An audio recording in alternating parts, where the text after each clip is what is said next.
À présent, nous allons démontrer scientifiquement que les cités régionales représentent des facteurs essentiels de développement. En fait, les 27 cités régionales sont les principales municipalités d'agglomération au Québec, soit des villes d'au moins 10 000 citoyens où sont regroupés les principaux services municipaux et gouvernementaux. En observant attentivement, on constate que chacune d'elles est un noyau central, entouré de municipalités qui bénéficient de sa capacité d'accueil en termes de facteurs marchands et institutionnels. Non seulement elles assument un large éventail de services essentiels aux citoyens et aux entreprises, mais en plus, la création de richesses qu'elles génèrent accroît le pouvoir d'achat de la collectivité.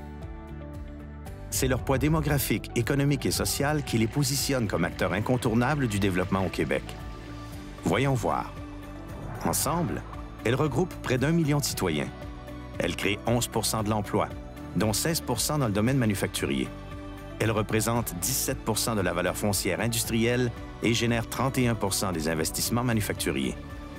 La vitalité économique des cités régionales favorise un rayonnement qui dépasse leurs frontières. Elles se distinguent nettement des municipalités qui n'ont pas une capacité d'accueil significative. Une cité régionale occupe les 2 tiers de l'activité économique de son pôle géographique.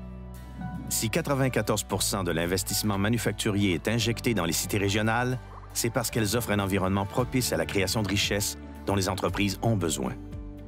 Leur densité d'infrastructures et de services est de plus de 5 fois la moyenne de toutes les municipalités québécoises. De plus, elles assurent le lien avec les grands centres urbains. L'analyse de ces données confirme que les cités régionales sont de véritables moteurs de développement du Québec. Et elles gagnent à être reconnues.